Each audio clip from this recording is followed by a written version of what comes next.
নমস্কার বন্ধুরা, আশা করি সকলে ভালো আছো। তো আজকের যে ভিডিওটি, এটি একটি রিকোয়েস্টেড ভিডিও।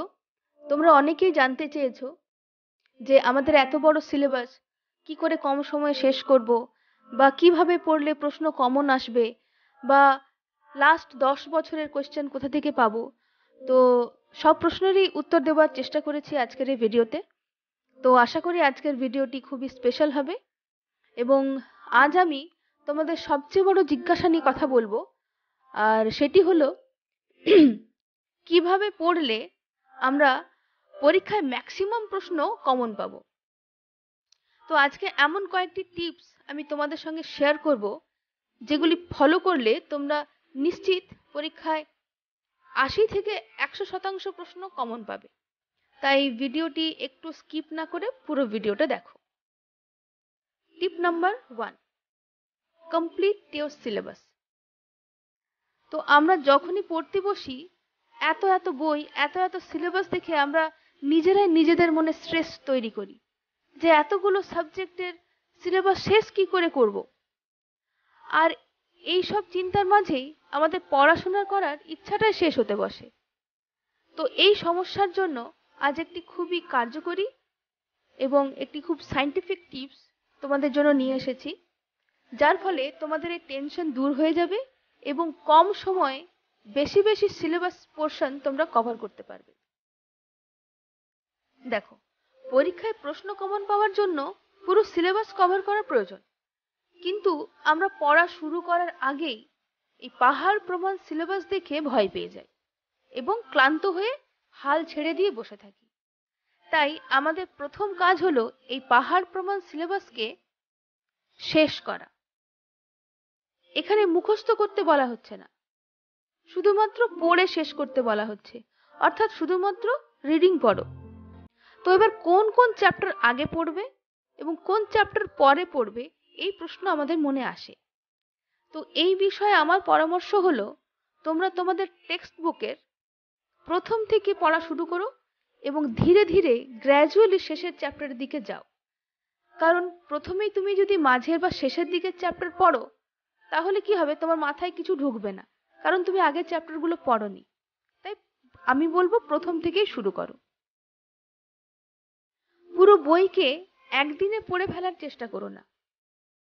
সারাদিনে মাত্র 2 থেকে 3 ঘন্টা রিডিং পড়াই যথেষ্ট। দেখবে কয়েকদিনের মধ্যেই তোমার পাহাড় প্রমাণ সিলেবাসের সিংহভাগ অংশই শেষ করে ফেলেছো। টিপ number 2, short out your questions. এবার তোমার কাজ হচ্ছে এমন কিছু কোয়েশ্চেন্স শর্ট আউট করা যেগুলি সবচেয়ে বেশি ইম্পর্ট্যান্ট, এবং এই কাজটির সবচেয়ে সহজ এবং সায়েন্টিফিক উপায় হচ্ছে লাস্ট 5 থেকে 10 বছরের কোয়েশ্চেন সলভ করা। অনেকে তোমরা প্রশ্ন করেছো যে 5 বছরের বা 10 বছরের কোয়েশ্চেন কোথায় পাবো। এর উত্তরে বলবো, তুমি যে পরীক্ষা দিচ্ছ সেই বোর্ড বা ইউনিভার্সিটির অফিসিয়াল সাইটে অনেক সময় এই প্রশ্ন থাকে, সেখান থেকে কালেক্ট করতে পারো।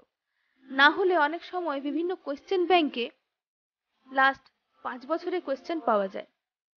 আবার তোমাদের কাছাকাছি যে বইয়ের দোকান, সেখানে খোঁজ করে দেখতে পারো, অনেক সময় লাস্ট 10 ইয়ার্স বা লাস্ট 5 ইয়ার্সের বই, কোয়েশ্চেন সম্বলিত বই পাওয়া যায়। সেই বই তোমরা সংগ্রহ করতে পারো, এবং যেমন করে হোক কম করেও 5 বছরের কোয়েশ্চেন তোমাকে কালেক্ট করতে হবে। এবার দেখো, তুমি এই কদিনে যে যে টপিকগুলো রিডিং পড়েছো, সেখান থেকে কি কি প্রশ্ন এসেছে এই লাস্ট 5 বছরে, সেগুলি একটি খাতায় জাস্ট নোট ডাউন করো। এবার তোমার কাজ হলো সেই কোয়েশ্চেনের আনসার লেখার চেষ্টা করা। এর জন্য তোমাকে তোমার পাঠ্যপুস্তকটি হয়তো আবার রিডিং পড়তে হবে, যদি প্রয়োজন হয় আবার একবার রিডিং পড়ো, এবং কোয়েশ্চেনের আনসারগুলো নিজের মতো করে লেখার অভ্যাস তৈরি করো। যদি সম্ভব হয় তোমার স্কুলের বা কোনো অভিজ্ঞ শিক্ষক বা শিক্ষিকার কাছে তোমাদের লেখাগুলি চেক করিয়ে নিতে পারো। এইভাবে দেখবে তোমার 2-3 মাসের মধ্যে তোমার সিলেবাসের 90% তুমি কভার করে ফেলেছো। তখন দেখবে পরীক্ষার হলে আর কোনো প্রশ্ন অচেনা বলে মনে হবে না, সব প্রশ্নই কমন বলে মনে হবে। তখন তুমি শুধুমাত্র ৮০ থেকে ৯০% কেন, ১০০% প্রশ্নও তুমি কমন পেতে পারো, কারণ তুমি যে কোনো প্রশ্নের উত্তর লেখার অভ্যাস তৈরি করে ফেলেছো। তাহলে আজকে এই পর্যন্তই।